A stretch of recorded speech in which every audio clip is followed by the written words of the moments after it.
It was Whis.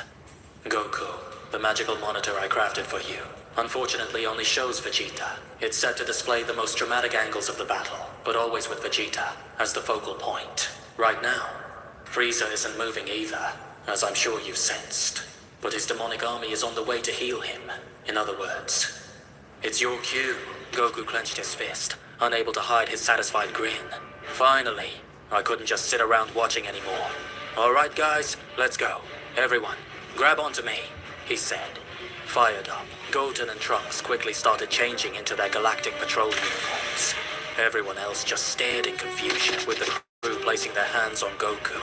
He focused, locked onto the key of Frieza's soldiers, and instantaneously walked out of the HQ. In a flash, they appeared right in the middle of Frieza's spaceship.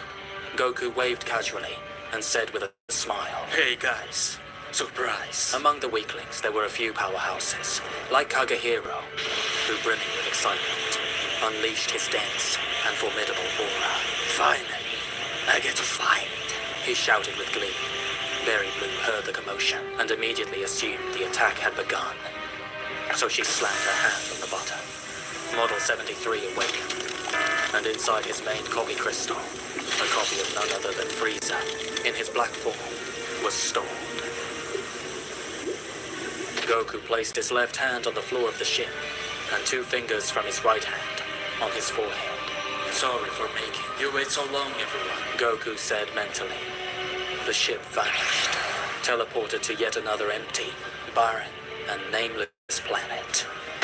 Waiting there were 3 individuals who served as Goku's anchor point for instant transmission. The 3 were Kano, Kappa, and Gremlin, now in the final year of his life. Meanwhile, still buried beneath rubble, Vegeta's body continued to swell, larger and larger. Something was coming. Damn it. This power. It's trying to burst out. I can't hold it, he muttered to himself. Desperate, Vegeta felt an overwhelming pressure, like his whole body was being pushed from the inside out. It was as if he was fighting against the very energy of destruction itself, struggling to break free and obliterate everything around him. But he had to contain that force within himself.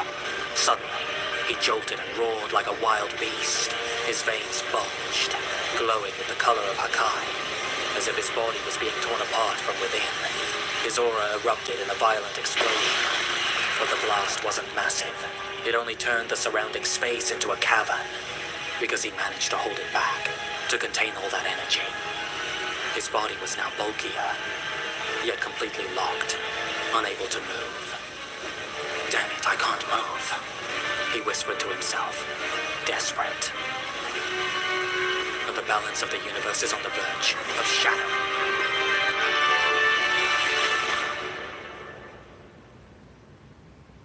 Thank you to everyone who has watched and is enjoying the story. Once again, I'd like to remind you about my Patreon. If you're liking what you see, it might be worth subscribing. Don't worry, I've set up several pledge options, and the first tier is very affordable. The higher tiers are just for anyone who wants to support a little more. On Patreon, you can get spoilers for upcoming chapters, and I've also shared pages from another fan manga I created with a different artist. In the future, once I've released all the chapters of the Black Frieza arc, I'll share that other fan manga with all of you. So far, we have up to chapter 5 of the Black Frieza arc completed, and JJLK is currently working on chapter 6. For updates, I suggest following him on Instagram.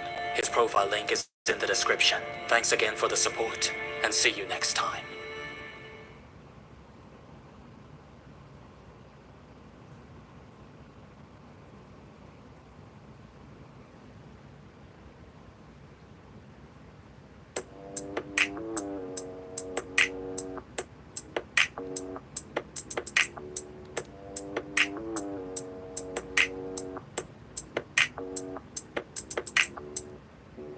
Remember me when you're far away. I'll always have a place for you to stay in the garden.